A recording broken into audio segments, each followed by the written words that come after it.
Welcome to another Devo this week. You know, we're in our vision series at New Life Church, and I love how Pastor Rick has kicked this off to all of us with that message entitled, There is No Plan B. And we talk about the four things that God has called our church to do. They're the exact four things that you see in the Great Commission. And our church is called to follow Jesus, to grow together, to serve one another, and to live on mission. And when I think with all of those four things, the question that we have to just personalize and ask within us is like, God, right now am I living in plan A? Or have I drifted into plan B when it comes to following you, Jesus, with all my heart? Am I there on plan A? Am I there with just growing and being in Bible studies and being around other believers and growing spiritually? Is that where I'm at, or am I serving? God, are you using my gifts and my talents, my abilities to help other people? But today I want to talk to you about this last one. And it's the thing that God has called our church to do, is that we live on mission. And you have to choose this over and over, because in our lives it's kind of like being at the beach. You know, sometimes you can be playing at the beach and then realize all of a sudden I'm 200 yards from where we set up our tent and our chairs and our towels. What happened? I got to playing and I started drifting. You can drift into plan B, and then you have to look up and go, here's plan A.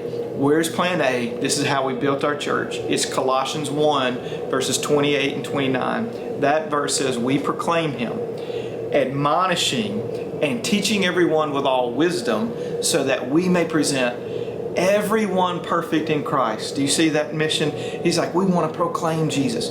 We want to admonish. It means we're going to warn people when they're getting off track. We're going to teach everyone with all wisdom, because we want to present everyone perfect in Christ. I love that word perfect. It means to be mature. It means literally that to stand before God one day and he goes, you did it. You lived up to your full potential. Now watch how Paul lives on mission. Paul, verse 29 says, to this end I labor, using all of the energy that so powerfully works in me. This is what Paul was saying. You know what I empty the tank doing? You know what I think about? Here's the greatest Christian that ever lived. Paul goes, all of the energy which God powerfully puts in me, I expend it to live my life on mission. And I'm going to tell you, for you, there's no greater feeling, and there's no greater excitement, there's no greater thrill than the feeling of I'm on mission. God's using me to bring someone to Jesus, to bring someone to Christ. You're going to do a lot of great things in your life. I hope you get to take vacations. That's going to be amazing. I hope you get to travel, see some sights. I hope one day the Razorbacks win a national championship and you get to do a dance. But there's one thing that's going to trump all of that, is when the God of this universe uses your life to impact someone else for Jesus. The Apostle Paul said this in Acts chapter 20 and 24. He said it this way. Let me find it. I want to read it to you. He says, I consider my life worth nothing to me. My only aim is to finish the race and complete the mission the Lord has given me. The mission of testifying to the good news of God's grace. Paul lived on mission. What would it look like in your life to live on mission? I think it's going to look like this. That you are thinking about the friends and family in your life that you need to get them into the presence of God for 5 minutes.